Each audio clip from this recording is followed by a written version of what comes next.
Arrivée matinale en gare internationale de Saint-Pancras à Londres. Un flot de voyageurs ininterrompu s'engage dans les allées, pressés d'attraper le prochain métro ou de monter dans l'un des bus rouges à étages stationnés à la sortie de cet imposant bâtiment à la façade néo-gothique. Dans le grand hall, rien ne laisse présager l'événement historique qui s'annonce, le couronnement de Charles III en l'abbaye de Westminster à Londres le 6 mai prochain, 70 ans après celui de sa défunte mère Élisabeth II.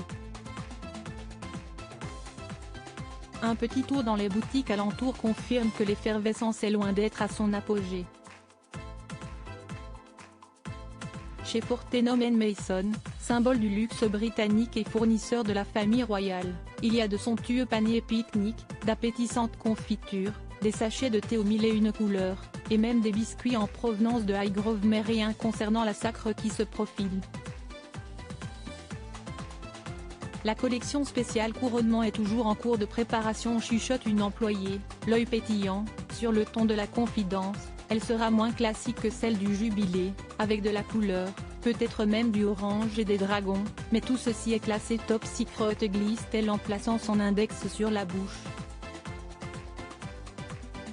De leur côté, les boutiques de souvenirs n'ont pas attendu pour profiter de l'occasion et commencer à faire affaire. Charles III s'affiche en bonne place dès l'entrée des magasins. Et il y en a pour tous les goûts, tous les styles. Porte-clés, plateaux, mugs, clochettes, magnettes, médailles, boîtes de sachets de thé, figurines, puzzles. Sans compter l'arrivée de nouveaux stocks qui débarqueront par camion entier ces prochains jours. Mais pour l'heure, tous l'avouent, les recettes sont loin d'être au rendez-vous. Tout ce qui concernait le jubilé de la reine était très populaire. Même après sa mort en septembre dernier. En comparaison, il y a clairement moins de ventes à l'approche du couronnement, regrette la gérante d'un magasin de souvenirs situé non loin de Buckingham Palace. Tous s'accordent néanmoins sur un point, il est encore trop tôt. Rétro 2022, Charles III, revivez les temps forts de l'année du nouveau roi Tea Time, bal et sucette au whisky, demandez le menu.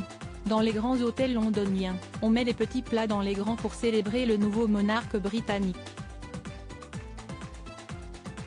Au très luxueux The Gorin dans le quartier de Belgravia, seul établissement à avoir reçu le prestigieux mandat royal, un afternoon tea spécial sera servi le jour du couronnement dans la somptueuse véranda ensoleillée qui surplombe le jardin florissant où l'on peut découvrir certaines des plantes et fleurs préférées de la famille royale. Au menu, les sandwichs et gâteaux préférés du roi, de son délicieux jambon du Cheshire à sa très appréciée crème de citron. Des friandises sucrées décorées d'un insigne crié, de calèches et de couronnes seront également à déguster. Le tout arrosé d'une coupe de champagne bien frais. Au très chic Ritz, situé sur Piccadilly au calme de Green Park, le couronnement rime également avec festivité. Un bal est organisé en l'honneur de Charles III le 6 mai au soir. Une réception avec champagne et canapé, suivie d'un dîner composé de 5 plats avec accord mets vin, et piste de danse jusqu'au bout de la nuit.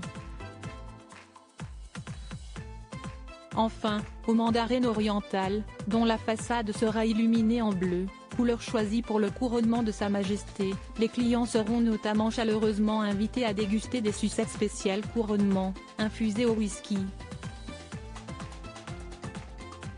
Pour l'instant ce n'est pas leur préoccupation première. Si de nombreux Anglais devraient converger vers l'abbaye de Westminster le jour du couronnement, la plupart d'entre eux regarderont le sacre depuis leur télévision. De nombreux écrans géants devraient également retransmettre le sacre de Charles III.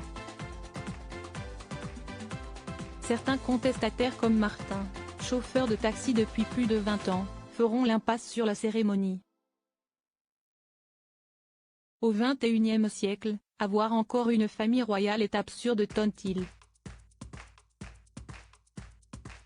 Nettement plus enjouée, Jane, originaire du Dorset, sera devant son écran le jour J avec sa bande d'amis. L'occasion est trop belle de se réunir et de partager un moment de fête. Les Windsor ? Ils font beaucoup pour le peuple anglais, juge-t-elle, même si elle reconnaît qu'il y a clairement un avant et un après Elisabeth II. L'époque a changé, nous ne sommes plus en 1953, quand après la guerre et le rationnement, le couronnement allait donner un éclat particulier à la monarchie et à ce qui était l'Empire, nous explique Mark Roche, correspondant à Londres. Les Anglais ont d'autres chats à fouetter en ce moment, avec les grèves, la crise économique, le Brexit, les problèmes en Irlande du Nord et en Écosse. Les stars aussi semblent bouder le nouveau roi. Le grand concert prévu au château de Windsor peine à réunir de grands artistes internationaux. Les Spice Girls, Ed Sheeran ou encore Harry Styles, pour ne citer que, ne semblent pas prêts à bousculer leurs agendas pour venir se produire sur la scène royale. Au jubilé de platine de la reine en juin 2022, une pléiade de stars avait pourtant répondu présente. Si est un grand événement, beaucoup de gens le suivront, mais vous savez, il a 74 ans, il ne fait pas rêver Charles III, et la reine consort 75 ans, ce n'est pas la reine Elisabeth II qui avait 25 ans.